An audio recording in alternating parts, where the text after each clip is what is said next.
Gold റോജറിന്റെ വധശിക്ഷ കാണാൻ വന്ന ജനങ്ങളോട് ഗോൾഡ് റോജർ പറയുകയാണ്, ഞാൻ സമ്പാദിച്ചത് മുഴുവൻ ഞാൻ ഈ കടലിൽ തന്നെ ഒളിപ്പിച്ചു വെച്ചിട്ടുണ്ട്. അത് നിങ്ങൾക്ക് വേണമെങ്കിൽ എടുക്കാം. അതെടുക്കുന്ന ആളാണ് പൈററ്റ് കിങ്. ഇത് മുഴുവൻ കേൾക്കുന്ന ജനങ്ങൾ ഗോൾഡ് റോജറിന്റെ ട്രഷറായ വൺ പീസ് എടുക്കുവാൻ വേണ്ടി പോകുകയാണ്. അങ്ങനെ ഈ സ്റ്റോറി ഇവിടെ തുടങ്ങുന്നു. ആദ്യത്തെ സീനിൽ കാണിക്കുന്നത് സാധാരണക്കാരായ ഒരു പാസഞ്ചർ ഷിപ്പ് കാണിക്കുന്നു. അതിനുള്ളിൽ പാർട്ടികളൊക്കെ നടക്കുന്നു. അപ്പോൾ ആ ഷിപ്പിൽ ഉണ്ടായിരുന്ന 2 പണിക്കാർ അവരുടെ ഷിപ്പിലേക്ക് ഒഴുകി വരുന്ന ഒരു ബാരൽ കാണുന്നു.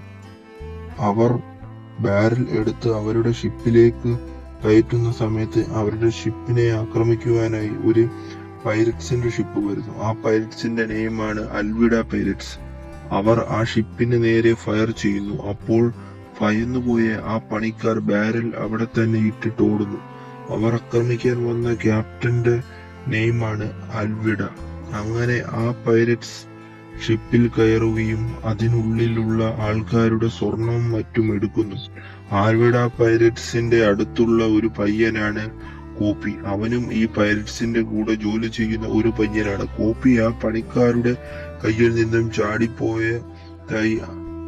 ചാടിപ്പോയ ആ ബാരൽ കണ്ടുപിടിക്കുന്നു. കോപ്പി അത് എന്താണ് എന്ന് നോക്കിക്കൊണ്ടിരിക്കുമ്പോൾ ആൽവിഡ ഷിപ്പിൽ ഉണ്ടായിരുന്ന 3 പൈററ്റ്സ് അങ്ങോട്ട് വന്നിട്ട് അവനെ മാറ്റിയിട്ട് അതിലൊരുത്തൻ ആ ബാരലിൽ